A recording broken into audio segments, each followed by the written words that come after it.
cosmic principle that manifests itself most clearly in suffering, sacrifice, and the willingness to bear the pain of others.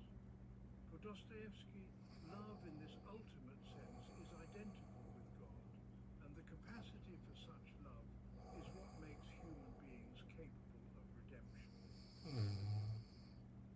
This understanding of love emerged from Dostoevsky's own experience of suffering and spiritual transformation.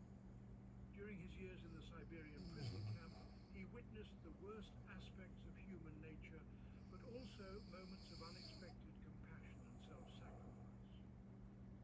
He saw hardened criminals risk their lives to help fellow prisoners. He observed acts of kindness that had no rational explanation or practical benefit. He experienced moments when the barriers between self and other seemed to dissolve, and he felt a profound connection to all suffering humanity. These experiences convinced him that beneath the surface of human cruelty and selfishness lay a deeper reality of universal love that could transform even the most degraded souls. But Dostoevsky's concept of love was paradoxical and often difficult to understand. True love, he believed, could only emerge through the complete acceptance of suffering. Those who tried to avoid pain, either for themselves or others, could never develop the spiritual depth necessary for genuine love. Those who sought happiness and pleasure as their primary goals would remain trapped in selfishness and superficiality. Only those who were willing to embrace suffering as a path to spiritual growth could transcend their ego boundaries and participate in the universal love that connected all beings. This meant that love often looked like its opposite, appearing as tragedy, loss, and heartbreak rather than joy and fulfillment. Dostoevsky illustrated this paradox through characters who embodied different aspects of love and its absence. Prince Mishkin in The Idiot represents pure, innocent love that seeks nothing for itself and gives everything to others. But Mishkin's love is tragic because it cannot protect him or those he loves from suffering. His very goodness becomes a source of destruction because the world is not prepared to receive such unconditional love. Yet Dostoevsky suggests that Mishkin's apparent failure is actually a form of success because his love plants seeds that may bear fruit in the future. Even when love cannot prevent suffering, it can transform the meaning of that suffering and point toward ultimate redemption. Alyosha Karamazov represents a more mature and practical form of love that has learned to work within the limitations of human nature and social reality. Alyosha does not try to save everyone or solve all problems through the sheer force of his goodness. Instead, he responds to each person and situation with specific acts of compassion that are appropriate to the circumstances. He listens without judging, forgives without conditions, and helps without expecting gratitude or recognition. His love is quiet and undemonstrative, but it has a transformative effect on almost everyone he encounters. Through Alyosha, Dostoevsky shows how love can be both completely selfless and completely practical. The contrast between these loving characters and those who lack love reveals the central tragedy of human existence. Characters like Raskolnikov, Ivan Karamazov, and the Underground Man are capable of brilliant intellectual analysis and profound emotional sensitivity. But they are trapped in their own subjectivity and cannot break through to genuine connection with others. Their intelligence becomes a prison that separates them from the spontaneous flow of life and love. They understand everything except the most important thing, which is how to love and be loved. Their tragedy is not that they are evil, but that they are isolated from the source of all meaning and joy. Dostoevsky believed that this isolation was the fundamental problem of modern civilization. Rationalism, individualism, and materialism had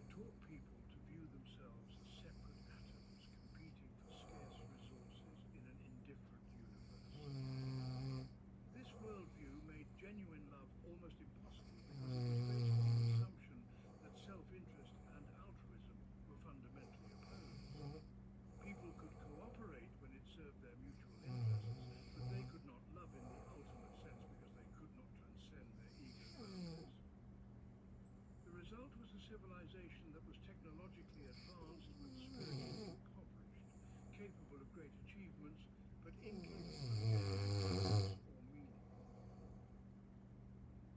The alternative to this modern predicament was what Dostoevsky called sobornos, a Russian Orthodox concept that refers to spiritual unity achieved through love. Sobornost is not mere cooperation or social solidarity, but a mystical participation in the divine love that connects all beings. When people experience sobornost, they discover that their deepest interests are not separate from the interests of others, but identical with them. They realize that the boundaries between self and other are illusions created by ego, and that true fulfillment comes through self-transcendence rather than self-deception. This realization cannot be achieved through intellectual effort or moral willpower, but only through grace received in the context of genuine spiritual community. Father Zosima in The Brothers. Karamazov embodies this ideal of sobornost and serves as Dostoevsky's most complete representation of how love transforms human consciousness. Zosima teaches that every human being is responsible for everyone else, and that all suffering is shared suffering. When one person sins, all humanity is diminished. When one person is redeemed, all humanity is lifted up. This interconnectedness is not a moral obligation imposed from outside, but a spiritual reality that becomes visible to those who have learned to love truly. Zosima can see Christ in every person, because he has transcended the ego boundaries that normally separate people from each other. But Dostoevsky was too honest and too experienced with human nature to present love as an easy solution to human problems. True love requires enormous sacrifice and often leads to what appears to be failure and defeat. Those who love most deeply often suffer most intensely because they open themselves to the pain of others as well as their own pain. Love does not eliminate evil or prevent tragedy.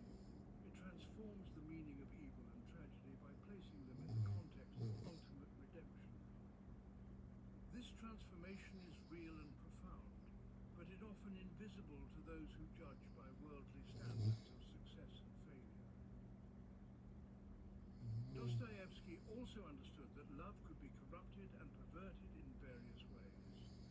Possessive love that tries to control and manipulate others is not love at all, but a form of disguised selfishness. Sentimental love that refuses to confront reality and make difficult choices is actually a form of self-indulgence. Ideological love that claims to serve humanity while ignoring the needs of actual individual people is a form of dangerous fanaticism. True love requires wisdom, courage, and the willingness to accept responsibility for the consequences of one's actions. It is the most difficult and demanding of all human activities, which is why so few people ever achieve it fully. The ultimate test of love, according to Dostoevsky, is forgiveness. Anyone can love those who are kind, attractive, and deserving. But only those who have been transformed by grace can love their enemies, forgive those who have hurt them, and see the divine image in those who appear to be completely evil. This kind of forgiveness is not merely an ethical choice, but a spiritual recognition that all human beings share the same fundamental nature, despite their surface differences. Those who can forgive in this ultimate sense have moved beyond the ordinary categories of justice and injustice to participate in the divine perspective that sees all beings as equally precious and equally in need of redemption. Dostoevsky believed that the capacity for such love and forgiveness was the ultimate mark of human dignity and the final answer to all philosophical questions about the meaning and purpose of existence. Those who achieved this level of spiritual development became channels through which divine love could enter the world and transform it. It could not eliminate suffering or solve all human changed the spiritual atmosphere in which those problems existed. Their presence reminded others of possibilities they had forgotten and hopes they had abandoned. Through their example, the impossible became possible, and the kingdom of heaven became present even in the midst of earthly hell. Part 9. The Prophecy of Totalitarianism. Writing in the 1870s, decades before the rise of fascism and communism, Dostoevsky predicted with astonishing accuracy how totalitarian movements would operate and why they would appeal to millions of people. In his novel Demons, he created a prophetic vision of revolutionary terrorism that anticipated the tactics and psychology of 20th century political extremism. But his insight went deeper than mere political prediction.